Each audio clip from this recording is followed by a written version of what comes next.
സ്നേഹം, ദിവ്യസ്നേഹം, സ്നേഹം, ദിവ്യസ്നേഹം. ഈ അന്ത്യകാലത്ത് കർത്താവിന്റെ വരവ് ഏറ്റവും അടുത്തിരിക്കുന്ന സമയത്ത് പരിശുദ്ധാത്മാവ് ശക്തിയോടെ പ്രവർത്തിച്ചുകൊണ്ടിരിക്കുന്നു. സമയം ചുരുക്കമായിരിക്കിയാൽ പിശാചും തീക്ഷ്ണതയോടെ പ്രവർത്തിക്കുന്നു.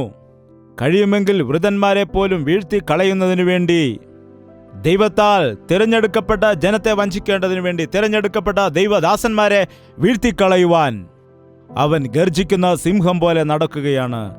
അതുകൊണ്ട് ക്രിസ്ത്യാനികൾ എല്ലാവരും ഉണർവോടെ ആയിരിക്കണം. ഈ കാലത്ത് നിങ്ങളുടെ വിശ്വാസത്തെ നിങ്ങൾ മുറുകെ പിടിച്ചുകൊള്ളുക. രക്ഷിക്കപ്പെട്ട എല്ലാവരും ഒന്ന് ഹല്ലേലൂയ പറയാമോ? ഈ സമയത്ത് രക്ഷിക്കപ്പെട്ടവരൊക്കെ ഹല്ലേലൂയ പറയുക. നിങ്ങളുടെ രക്ഷ എവിടെയാകുന്നു? അന്ന് ഞാൻ നിന്റെ പ്രായമായിരുന്ന സമയത്ത് എത്ര ദിവസം പ്രാർത്ഥിക്കുമെന്ന് അറിയാമായിരുന്നോ? ഉപവസിച്ച് പ്രാർത്ഥിക്കുമായിരുന്നു. എന്നാൽ ഇന്നെനിക്ക് അതുപോലെ പ്രാർത്ഥിക്കുവാൻ കഴിയുന്നില്ല. അതെന്തൊരു സാക്ഷ്യമാണ്! അന്ന് ഞാൻ ഒരുപാട് നേരം ബൈബിൾ വായിക്കുമായിരുന്നു, എന്നാൽ ഇപ്പോൾ ബൈബിൾ തൊടുന്നു പോലുമില്ല. ഇതെന്തൊരു സാക്ഷ്യമാണ്! പണ്ടത്തെ കാര്യം പറഞ്ഞിട്ട് കാര്യമില്ല. ഒരു നീതിമാൻ നീതി വിട്ടുമാറുകയാണെങ്കിൽ, അവൻ പാപം ചെയ്യുകയാണെങ്കിൽ അവന്റെ നീതി അവനോടുകൂടെ വരില്ല എന്നാണ് പറയുന്നത്. പഴയതൊന്നും ദൈവം കണക്കിടുകയില്ല. ദൈവം നോക്കുന്നത് ഇന്നത്തെ കാര്യമാണ്. ഇന്ന് നിന്റെ ജീവിതം ദൈവമായിട്ട് എങ്ങനെയായിരിക്കുന്നു? ദൈവം ആകാശത്ത് നിന്ന് മന്ന പൊഴിച്ചു കൊടുത്തപ്പോൾ അതാത് ദിവസത്തിനുള്ള മന്നയാണ് കൊടുത്തത്. ആ മന്ന പൊഴിച്ചു കൊടുത്ത സമയത്ത് എല്ലാ ഇസ്രായേൽ മക്കളും മുഴങ്കാലിൽ ഇരുന്നു കൊണ്ട് ആ ചെറിയ ചെറിയ മന്ന പെറുക്കിയെടുക്കാനിടയായി. അവർക്ക് കൊടുത്തിരിക്കുന്നതായ അളവനുസരിച്ച് കൊണ്ട് അവർക്ക് ലഭിച്ച ആ മന്ന അവർ ശേഖരിച്ച് വയ്ക്കേണ്ടതാണ്. അത് അവരുടെ അന്നത്തെ ആഹാരത്തിന് ആവശ്യമുള്ളത് ആയിരിക്കണം. എന്നാൽ ആരെങ്കിലും അത്യാഗ്രഹം കാട്ടിയിട്ട് അതിൽ കൂടുതൽ പെറുക്കിയെടുക്കുകയാണെങ്കിൽ അത് പിറ്റേ ദിവസമാകുമ്പോൾ അതിനെന്ത് സംഭവിക്കുമെന്നറിയാമോ? നശിച്ചു പോകുമായിരുന്നു. എന്താണ്, ഇന്ന് ഞാൻ ബൈബിൾ വായിച്ചു, 10 ചാപ്റ്റർ വായിച്ചു, നാളെ വായിക്കേണ്ട കാര്യമില്ല എന്ന് പറഞ്ഞാൽ അത് നടക്കില്ല. ഇന്ന് ഞാൻ 2 മണിക്കൂർ പ്രാർത്ഥിച്ചു, അതുകൊണ്ട് നാളെ 1 മിനിറ്റ് പ്രാർത്ഥിച്ചാൽ മതി എന്ന് പറയുകയാണെങ്കിൽ അത് നടക്കില്ല. അതാത് ദിവസങ്ങളിൽ നീ മുഴങ്കാലിലിരുന്ന് പ്രാർത്ഥിക്കണം. അതാത് ദിവസങ്ങളിൽ നീ ദൈവത്തിന്റെ വചനം ധ്യാനിക്കണം.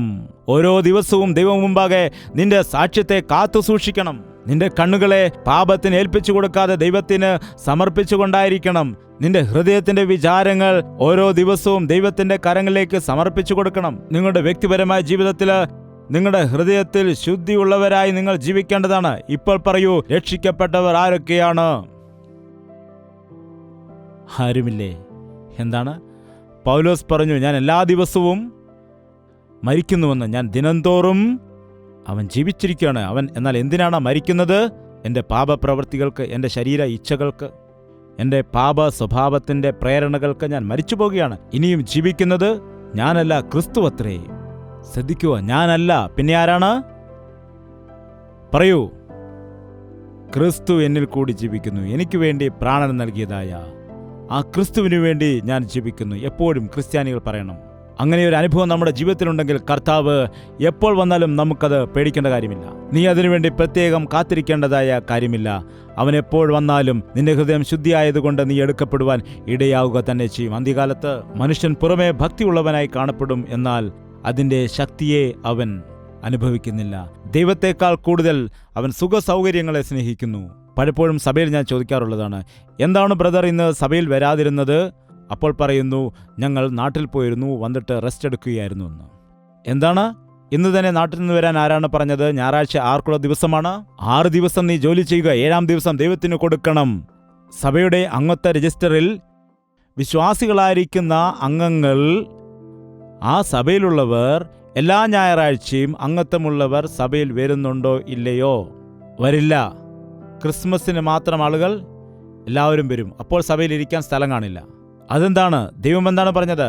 നീ വിശ്വാസിയാകുന്നുവെങ്കിൽ ശബത്തിനെ നീ വിശുദ്ധ ദിനമായിട്ട് ആചരിക്കണം. 6 ദിവസം കഷ്ടപ്പെട്ട് ജോലി ചെയ്യുക, 7-ാം ദിവസം എനിക്ക് നൽകാനാണ് പറഞ്ഞത് കർത്താവ്. 1 ദിവസം എനിക്ക് മതിയെന്ന് പറയുന്നു. എന്നോട് പ്രാർത്ഥിക്കുക, എന്നെ ആരാധിക്കുക, എൻ്റെ നാമത്തെ മഹത്വപ്പെടുത്തുക, എനിക്ക് വേണ്ടി സാക്ഷ്യം പറയുക, എന്നോട് കൂട്ടായ്മ ആചരിക്കുക എന്ന് പറയുമ്പോൾ ആളുകൾ എന്താണ് പറയുന്നത്? സമയമില്ല, സമയമില്ല, സമയമില്ല എന്നാണ് പറയുന്നത്. എന്നാൽ സമയം പിശാചിനാണ് ഇവർ കൊടുക്കുന്നത്. നിങ്ങൾ ഓർക്കുക, എപ്പോഴും ദൈവത്തിന് കൊടുക്കേണ്ടത് ദൈവത്തിന് കൊടുക്കുന്നില്ല എങ്കിൽ നിങ്ങൾക്ക് തികയത്തില്ല. അത് സമയമായിക്കൊള്ളട്ടെ, നിങ്ങളുടെ പണമായിക്കൊള്ളട്ടെ. ദൈവത്തിന് കൊടുക്കേണ്ടത് നിങ്ങൾ കൊടുക്കുന്നില്ല എങ്കിൽ നിങ്ങൾക്കത് അനുഭവിക്കുവാൻ കഴിയത്തില്ല. അത് പിശാച് കവർന്നെടുക്കുവാൻ ഇടയാകും. അതുകൊണ്ട് ജാഗ്രത. നിങ്ങൾ തന്നെ ചിന്തിക്കുക, നിങ്ങൾ തന്നെ ചിന്തിച്ചു നോക്കൂ. ഞായറാഴ്ച നിങ്ങൾ കഷ്ടപ്പെട്ടുണ്ടാക്കുന്ന പണമത്രയും ഹോസ്പിറ്റലിൽ ചിലവാകാനിടയാകും. അത് നിങ്ങൾക്ക് നഷ്ടമാകാനിടയാകും. നിങ്ങളത് ചിന്തിച്ച് പരിശോധിച്ച് മനസ്സിലാക്കാൻ ശ്രമിക്കൂ.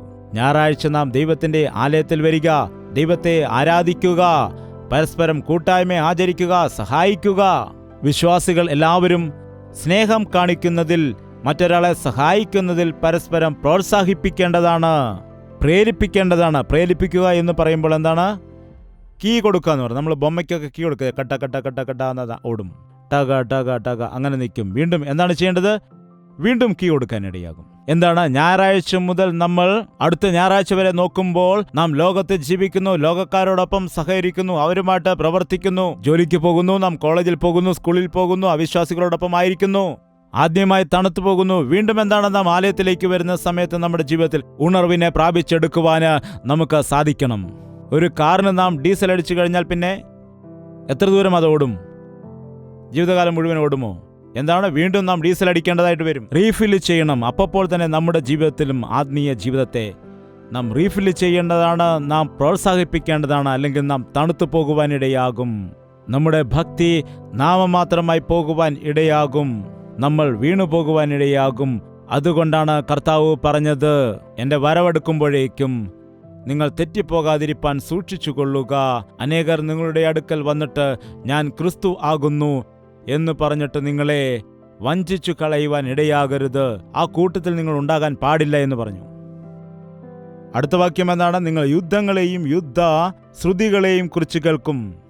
എന്താണ്? നാം ശ്രദ്ധിക്കുകയാണെങ്കിൽ എല്ലാ ദിവസവും രാജ്യ അതിർത്തികൾ തമ്മിലോ എവിടെയെങ്കിലുമൊക്കെ യുദ്ധങ്ങളെയും പോരാട്ടങ്ങളെക്കുറിച്ചും നമുക്ക് കേൾക്കുവാൻ കഴിയുന്നതാണ്. ഓർക്കുക, എന്താണ് പറയുന്നത്?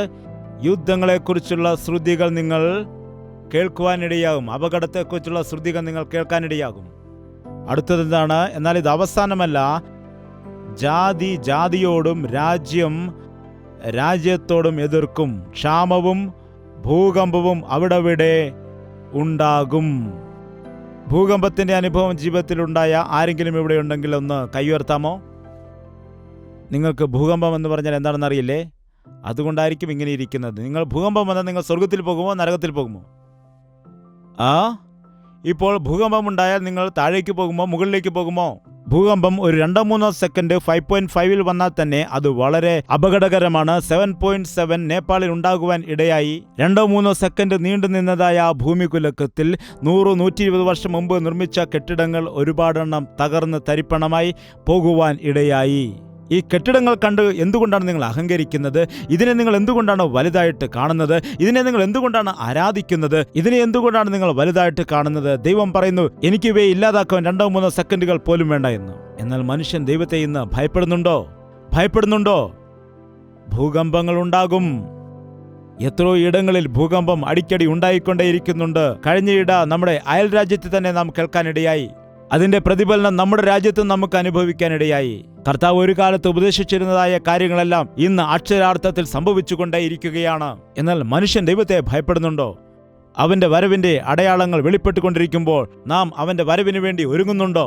അവന്റെ വരവിന് വേണ്ടി നാം കാത്തിരിക്കുന്നുണ്ടോ? അവന്റെ വരവിന് മുൻപായിട്ട് യേശുക്രിസ്തു ലോകരക്ഷകനാണെന്ന് സകല ജനത്തോടും പറയേണ്ടതായ ഉത്തരവാദിത്തം എന്റെയും നിന്റെയും മേലില്ലേ? രക്ഷിക്കപ്പെട്ടതായ എല്ലാ വ്യക്തികൾക്കും നാശത്തിൽ കിടക്കുന്നവരെ രക്ഷിക്കുവാനുള്ള ഉത്തരവാദിത്തം ഇല്ലേ? ഭൂകമ്പങ്ങൾ ഉണ്ടാകാനിടയാകും, യുദ്ധങ്ങൾ ഉണ്ടാകാനിടയാകും. ഇവയെല്ലാം ഈറ്റുനോവിന്റെ ആരംഭമാണ്. അന്നു അവർ നിങ്ങളെ ഉപദ്രവത്തിന് ഏൽപ്പിക്കുകയും കൊല്ലുകയും ചെയ്യും. അത് അക്ഷരാർത്ഥത്തിൽ നിറവേറുകയാണ്. ആടുകളെ കൊല്ലുന്നത് പോലെ ജനത്തിനെ കൊല്ലുകയാണ്, കത്തിച്ചു കളയുകയാണ്, മൂർച്ചയുള്ള ആയുധം കൊണ്ട് കുത്തിക്കൊല്ലുകയാണ്. അങ്ങനെയുള്ള എന്തെല്ലാം വാർത്തകളാണ് നാം ദിനംതോറും കേട്ടുകൊണ്ടേ ഇരിക്കുന്നത്. നമുക്ക് ഭാഗ്യമുള്ളത് കൊണ്ടാണ്. എന്നാൽ എല്ലാവരും അങ്ങനെയുള്ളവരാണെന്ന് വിചാരിക്കരുത്. നമ്മുടെ ഭാരതത്തിൽ തന്നെ നോക്കിയാൽ അനേകം ഇടങ്ങളിൽ ക്രിസ്ത്യാനികൾ ഒരുപാട് പീഡകൾ അനുഭവിച്ചു കൊണ്ടിരിക്കുന്ന സമയമാണ്. ഇതെല്ലാം കർത്താവിന്റെ വരവിന്റെ അടയാളങ്ങളാണ്. അതുകൊണ്ട് നിങ്ങൾ ഭയപ്പെടേണ്ട. മനുഷ്യരെ ഭയപ്പെടരുത്. മനുഷ്യരെ ഭയപ്പെട്ടത് കൊണ്ട് എന്ത് കിട്ടും? സമ്പത്ത് കിട്ടുമോ? ഇല്ല. നാം ആരെയാണ് ഭയപ്പെടേണ്ടത്? നാം മനുഷ്യരെയല്ല, ദൈവത്തെ ഭയപ്പെടണം. നമ്മുടെ പ്രാണനെ കളയുവാൻ കഴിയുന്ന മനുഷ്യനെ ഭയപ്പെടരുത്. പ്രാണനെയും ആത്മാവിനെയും ഒരുപോലെ നരകത്തിൽ തള്ളിയിടുവാൻ കഴിയുന്ന ദൈവത്തെ ഭയപ്പെടുക. അതുകൊണ്ട് ഇവയെല്ലാം കർത്താവിന്റെ വരവിന്റെ ലക്ഷണമാണെന്ന് നാം മനസ്സിലാക്കിക്കൊണ്ട് ഒരുപക്ഷെ കർത്താവിന്റെ നാമത്തിൽ കഷ്ടത അനുഭവിക്കേണ്ടി വന്നാൽ അത് കഷ്ടതയാണോ ഭാഗ്യമാണോ പറയുക? എന്റെ നിമിത്തം നിങ്ങളെ പഴിക്കുകയും ഉപദ്രവിക്കുകയും നിങ്ങളെക്കൊണ്ട് എല്ലാ തിന്മയും കളവായി പറയുകയും ചെയ്യുമ്പോൾ നിങ്ങൾ കുത്തിയിരുന്ന് കരയാനാണോ പറഞ്ഞത്? അല്ല, നിങ്ങൾ സന്തോഷിച്ച് ഉല്ലസിക്കുക, ആനന്ദ നൃത്തം ചെയ്യുക, നിങ്ങൾക്ക് സ്വർഗത്തിൽ പ്രതിഫലം വലുതാണ്.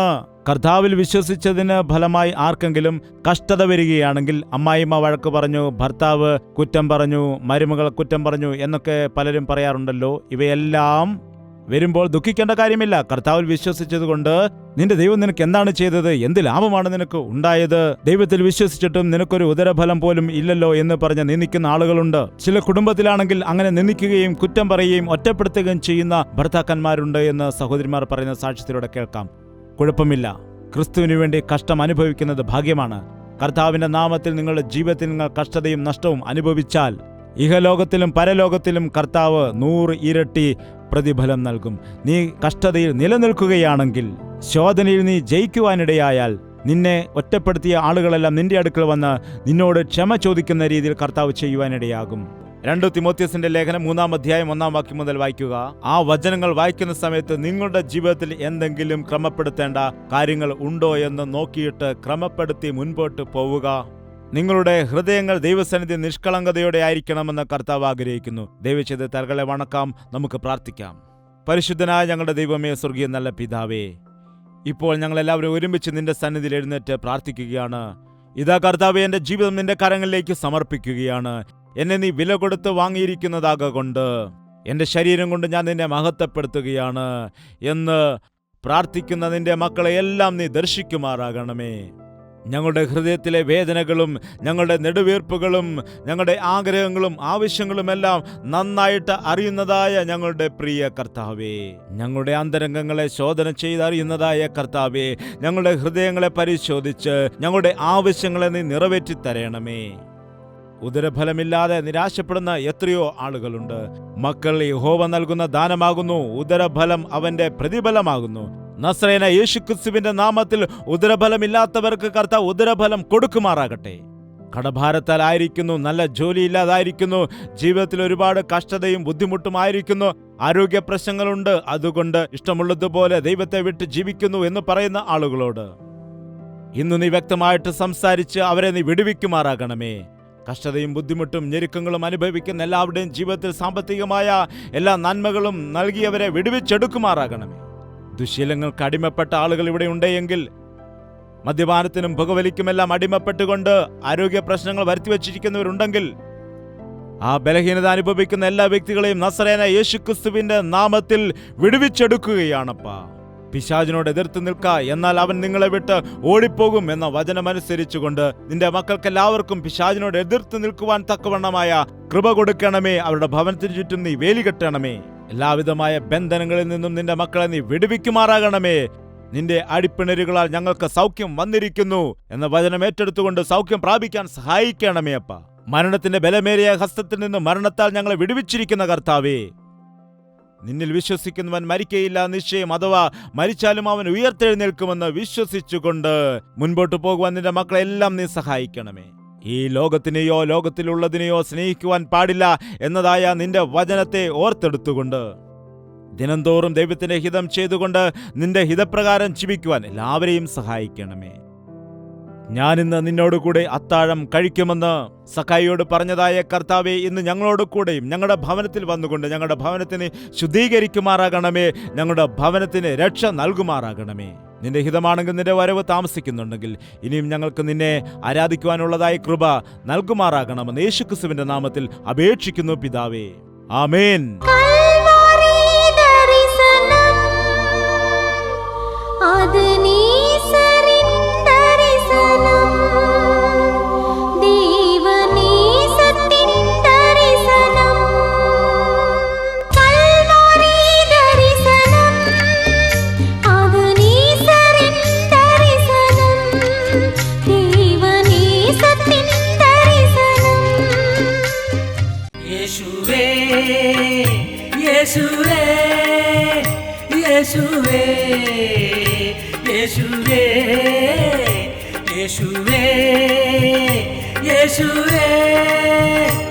യേശുവേ യേശുവേ.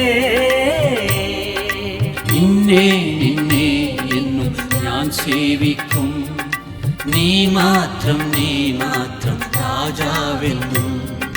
നിന്നെ നിന്നെ എന്നും ഞാൻ സേവിക്കും, നീ മാത്രം രാജാവെന്നും.